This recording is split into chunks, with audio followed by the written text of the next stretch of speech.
नमस्कार दोस्तों। आज की कहानी एक इमोशनल और हार्ट टचिंग कहानी है। सुधा की शादी अपने घर में आखिरी शादी मतलब उसके बड़े भाई बहनों की शादी हो चुकी थी। भाई की शादी को भी कुछ महीने ही बीते थे कि अचानक से सुधा की शादी हो जाती है। सुधा की शादी लड़के के परिवार वालों ने खुद ही सुधा को देखने के बाद मांग लिया था और उसके घर वालों को कहा। सुधा को नहीं पता था उसकी शादी के बाद जीवन में इतनी बड़ी मुसीबत आने वाली है। शादी के कुछ महीनों बाद पता चला कि परिवार में जो कुछ भी बिजनेस दिखाए गए थे वो एक्चुअल वैसा नहीं है। परिवार की आर्थिक स्थिति उतनी मजबूत नहीं है, जिसकी वजह से सुधा को काफ़ी कुछ परेशानियां हो रही थी और साथ ही बिना कारण के सुधा भी इसके लिए जिम्मेदार बता के सुधा को बहुत कुछ सुनाया जाता है। इसमें सुधा के ससुर जी काफ़ी बीमार पड़ गए और उनकी बीमारी के शायद परिवार वालों ने ज़्यादा ध्यान नहीं दिया और बीमारी उनकी बढ़ती गई। बीमारी के ज़्यादा टेस्ट नहीं हुए और बीमारी अंदर ही अंदर बढ़ती जा रही थी और उनकी मृत्यु हो गई। सब कुछ इतना जल्दी हुआ कि ससुर जी की 1 महीने में ही मृत्यु हो गई और सुधा और उसके छोटे भाइयों पर बिजनेस का भार आ पड़ा, जो इतना बड़ा भी नहीं था। लेकिन छोटे भाई बाहर भी जाते थे तो उनकी कमाई हो सकती थी, लेकिन इनकी कमाई नहीं होती थी, जो सुधा के हस्बैंड थे, और उनका परिवार काफ़ी मुश्किल से चल रहा था। बाकी के 2 भाइयों को पढ़ने के लिए सुधा के पति और जीवन उसमें स्वाहा कर दिया और ज़्यादा पढ़ाई नहीं करी और सुधा के अमित का जीवन उसी लिए उसमें स्वाहा हुआ और छोटे भाइयों की लेकिन नौकरी शहर में लग गई तो वो दोनों छोड़ के वहीं चले गए और उनकी आर्थिक मुश्किलें उतनी नहीं थी। लेकिन सुधा ने सोचा कि वो अपने माता पिता से मदद कर ले लेती है मदद, क्योंकि उनकी आर्थिक मुश्किलें बहुत ज़्यादा थी।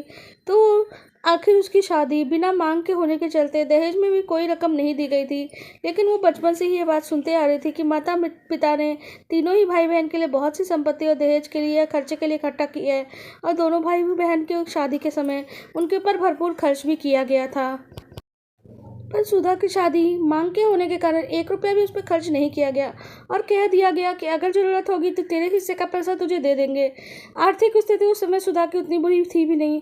परिवार के बड़े सदस्य यानी ससुर जी जब बिजनेस संभाल रहे थे, लेकिन लंबे समय से बीमार पड़ने की वजह से बिजनेस नहीं देख पाने की वजह से और उनकी मृत्यु हो गई, तो सुधा के पति को उतनी नॉलेज नहीं थी जितनी बिजनेस की इतनी नॉलेज नहीं थी जितनी बाकी कामों में थी। उनका दिमाग तो आर्टिस्टिक कामों जैसे म्यूज़िक और गाने में लगता था। सुधा ने सोचा क्यों ना हम छोटे मोटे म्यूजिक स्कूल खोल ले और उसकी मदद से आर्थिक स्थिति सुधार सकती है।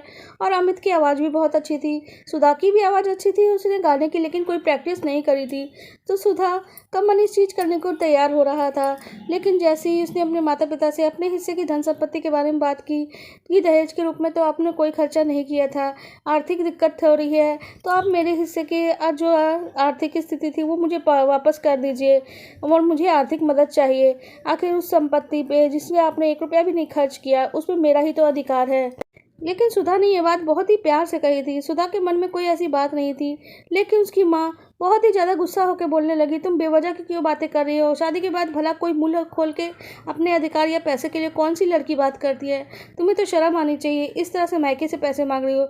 शायद तुम्हारे पति और तुम में जरा सा भी शर्म नहीं बाकी है, या जानबूझ के हमें परेशान करने के लिए इस तरीके से बोली हो। सुधा ने कहा, वो पैसा तो फिक्स्ड डिपॉजिट में रखा था, मैंने कौन सा अलग से मांगा है, और आपको वो पैसा फिर निकाल के मुझे देने में क्या तकलीफ है? तो माता ने कहा, तो देखो वो पैसा तुम्हारे भाई भाभी के अगर काम आएगा तो उनका जीवन सुधरेगा और तभी वो लोग मेरा साथ देंगे, और अगर उनके जीवन में कोई संपत्ति का लालच नहीं होगा तो वो लोग हमारा साथ नहीं देंगे।